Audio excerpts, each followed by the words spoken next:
Welcome back to Kushka Garage, everyone. Hope you're having a fantastic day. I know I am, because I'm working on this old Gen 1 Toyota Tacoma. And I'm wiring up some new projector lights here. Picked these up on Amazon for a pretty decent price. It does change the light bulbs. You're not using your stock light bulbs anymore. You're using H1s, so you can put some aftermarkets in there. But it does come with bulbs, and that's what I'm going to use for the purpose of this video. And then I'll put some nice LED H1s in there later. There are some wiring things you got to do. So it comes, since they are halo projectors, you have a little positive negative for this halo, a positive negative for this halo, and then you got one right there for those LED lights. And let me show you what I got going on. And so you pair your black wires with the black wires, pair your red wires with the white wires, and it comes with instructions on how to do this. And they recommend using these little quick crimp connectors. Of course, you can use whatever you want. You can solder it up, you can cut and splice it, tape it, do whatever you feel is best. I use these on my LB7 Duramax for the all light on mod for my highs and lows. About 3 years ago now, maybe 3 years ago, I'm not sure, a couple of years ago at least. And everyone in the comments said that it's going to corrode and die and you're going to have to redo it. I'm on 2 or 3 years now, still waiting, so I'll be the test dummy. I live in the southeastern part of Alaska, Pacific Northwest, so right by the ocean. So if it's going to corrode and fall off and screw up, it's going to be here, damn it. Hasn't happened yet, but still waiting. Anyways. They are easy. I got a bag of them on Amazon. It's cheap, and I still just cover it with duct tape, which I'm going to do after this, but I just wanted to show you what it looks like. So what we're going to do here is we're going to take these two, and I'm going to ground this to the body, and then the white wire is the hot wire, and I'm going to use another one of these crimpers and tie it into the running lights. So that my halos turn on with the running lights and the LED turns on with the running lights. And then this is already spliced together, so that just plugs directly into your stock plug-in. But otherwise, that's it. It looks like it fits just fine. I showed you how one side works, so let's go ahead and get into this installation. So first thing I got to do is remove the grill. I just placed it back and placed it in there. It's not popped in, but no screws or anything. These just pop right out.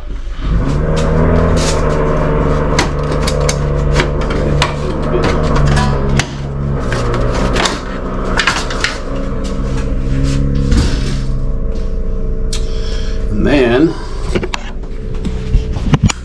looks like I'm missing a screw, but there's supposed to be a screw right here. Oh, looks like mine's broken. But this is supposed to be screwed into there, and then this just pops right out. And for the light, we have this guy right there. There's another one right there. I think mine's broken, but there's one right there. It's a 10 mil. And then after we remove this, there'll be a 10 mil down there. And there should be one right there. And after we remove this, there'll be two right there. So let's go ahead and get started on that. Okay, supposed to be a screw right there, but looks like I gotta order a new one. Unscrew this, and then this should just pop right out.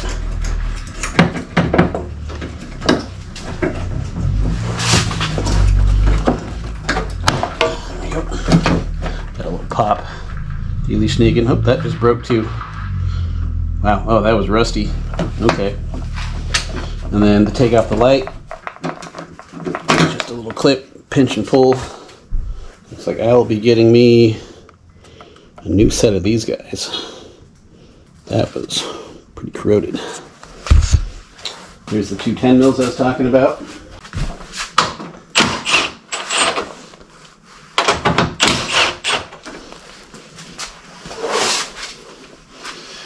And there's one up top here. That one actually came out. I snapped the other one.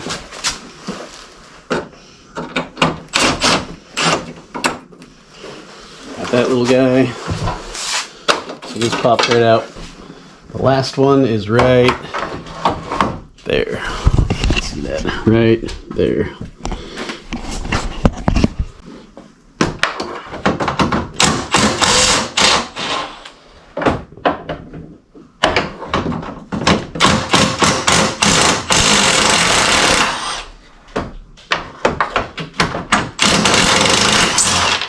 There we go.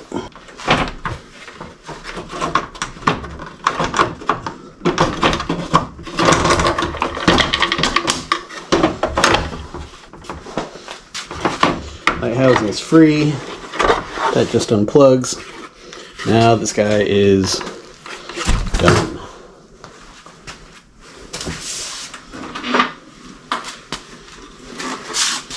Now, what I want to do, pull back this looming a bit.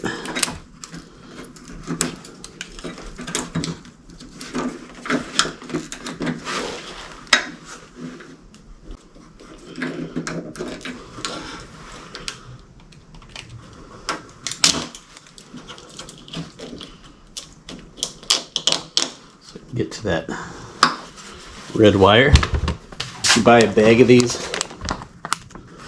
crimp Schneegans, the blue one fits best for you. Okay. So, we've got a connector kit thing here, so I'm gonna attach this to the black wire. Get that crimped on there, and I'll be back with you here in just a second after I get those crimped on. Okay, just doing a little test here. Got my ground, got it tied into the parking light there, or the running light. Got these taped up and ready to remount. That was, it's a pretty painless job, really. It looks like when it's installed. The adjusters will probably need to be adjusted once it's plugged in, but they're in the same spot as the stock location, so they're just as easy and fun to get to. Alright, I'm running out of battery, so I probably won't do reinstallation, but it's going to be pretty easy. I'll just set it in place here for you to see. Same thing as installation, but in reverse. Probably could have done a better job hiding those wires. I'll leave that to you guys. Okay. That goes right in. And then I'll go ahead and start zipping things together.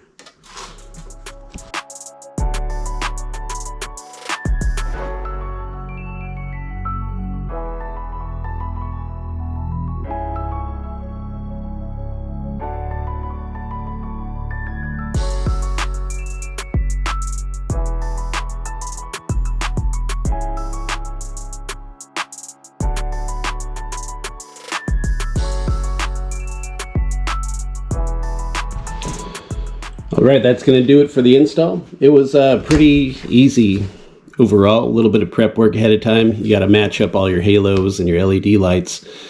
But that's, just pair your red wires, pair your black wires, and tie those into the LEDs, which is a white for power, black for negative, and splice that into the red wire on your running lights there.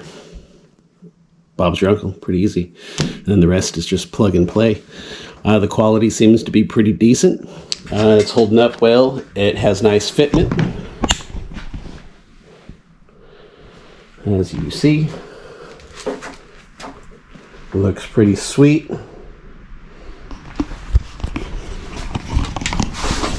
So I would definitely recommend this. I haven't taken on a test drive yet. I did order some new H1 LED bulbs for the projector, and then some nice halogens for the reflector side for the brights. I'll probably take you on a little show and tell once those come in and I get the truck out of the garage, and we'll go for a little cruise when that happens. But otherwise, I haven't taken it out of the garage yet. I just played with the lights while it was here. In fact, I'll do that right now for you real quick. So that's the lows there. Here's your brights. And then here's your parking lights. So that's just going to be the LEDs. And the halos, which put off some pretty good light for what it is. Lights it up in here. So it does its job.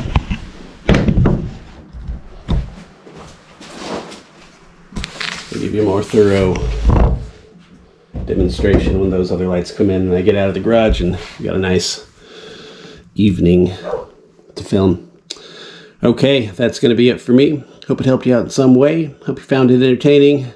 And stay tuned, because we still have a lot of work to do on this Gen 1 Tacoma. I still have some valve cover heads that I'm going to, valve cover gaskets I have to replace, because mine are leaking pretty bad.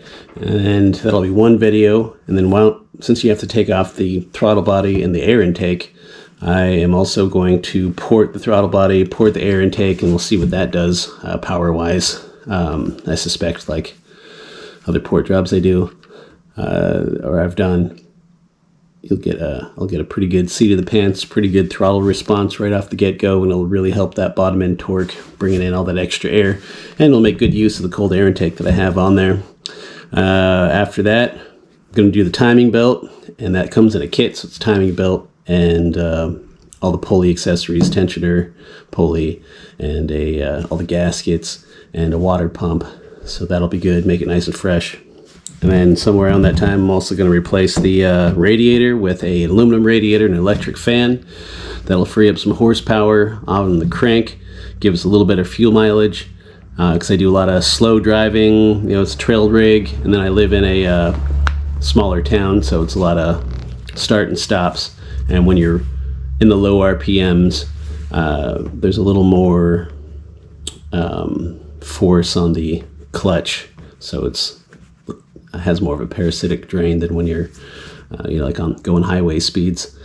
And since I live in the low speeds and the low RPMs, I might as well do what I can to help myself get a little better fuel mileage, because these Yodas have small tanks, and I want to take this out to Prince of Wales Island, Alaska, do some overlanding, and it's a really huge island, third biggest island in all of America.